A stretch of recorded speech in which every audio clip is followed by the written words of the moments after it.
United States has gone through multiple currencies and central banks in its 240-year history. A central bank allows for the expansion and contraction of our currency supply, which affects the prices of goods and services in our economy. Since our latest central bank was created in 1913, one U.S. dollar can only purchase 4 cents worth of what it could in 1913. The cost for a loaf of bread has gone up 24 times from 6 cents 100 years ago to $1.50 today. Imagine how much better off Americans would be if prices were not increasing so rapidly. If for decades, citizens could have saved wealth under their mattress. Part of the reason for this price inflation is the change in what a U.S. dollar bill represents. Paper money used to be just a representation of the historical money that is gold, because gold has high intrinsic value. This was called the gold standard and was ended for the United States dollar in 1971.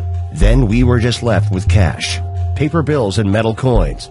Today, only 8% of the world's currency exists in a physical cash form.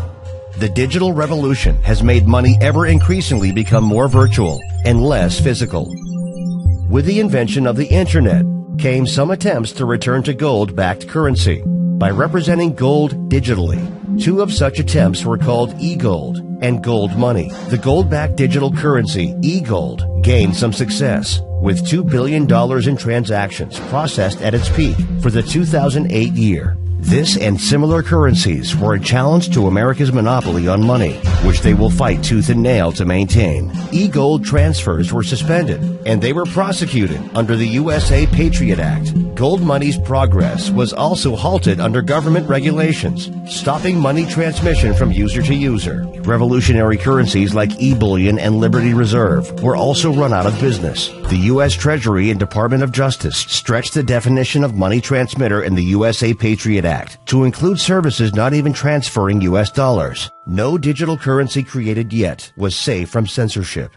These digital currencies had the same fault, like the infamous file-sharing software Napster. A federal court ruled Monday Napster must stop allowing music fans to swap copyrighted material. They relied on a central point of control, server, or organization that could be hacked, legally shut down, or simply driven out of business by unmanageable compliance costs from government regulations. In the early 2000s, PayPal filled a market need for online transfer of dollars. The company is subject to money transmitter laws under all 50 states, in addition to the federal government. Regulations of PayPal create many drawbacks, including high fees and a lack of freedom from censorship. For instance, it cannot be used in Iraq, Afghanistan, Bangladesh, Pakistan, and countries on the U.S. economic sanction list. In addition to this, your personal transactions can be monitored legally by the government. In 2010, PayPal shut off the ability to donate to WikiLeaks after the organization released thousands of diplomatic cables. However, WikiLeaks was able to keep running through donations in a new digital currency called Bitcoin, which was first set up in 2009. Bitcoin is the first virtual currency to not have a central point of failure. Most importantly, it is resistant to government force. Its entire system is distributed and thus impossible to pinpoint and shut down. It is able to achieve this feat through cryptography, which is basically a fancy word for secure communication. The software, of course, takes place via the internet. It runs on a protocol like HTTP being the protocol for the World Wide Web. As it was designed, a distributed network of voluntary users provides the service to maintain the Bitcoin software system. This currency allows you to send a payment to anyone in the world online without using any bank, company, country, government, or otherwise trusted third party. Sending Bitcoin basically works like an email, except that a Bitcoin's unit of value cannot be duplicated. Only a specified number of Bitcoin units will ever be in existence. By May 2010, Bitcoin was beginning to trade in the real world. It is likely the first transaction ever made with the fledgling currency, which began in 2009. This Papa John's pizza might look like an ordinary delivery, but it seems likely to go down in history as the most expensive food of all time.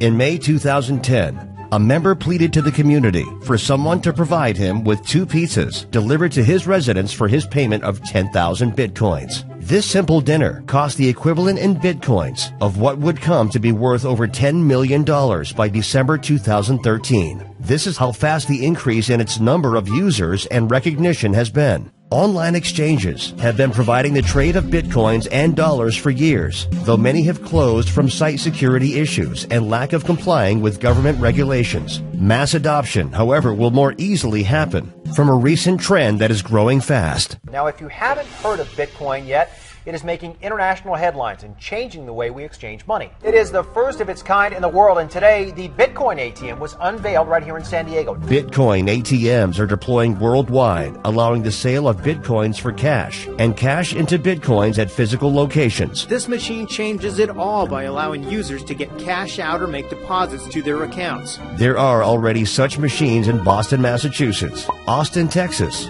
Mountain View, California, Vancouver, Canada, and Tijuana, Mexico. Bitcoin will succeed where past digital currencies have failed because it is not tied to any national currency. It has no central authority, and the supply cannot be manipulated. Bitcoin is like the internet in 1994.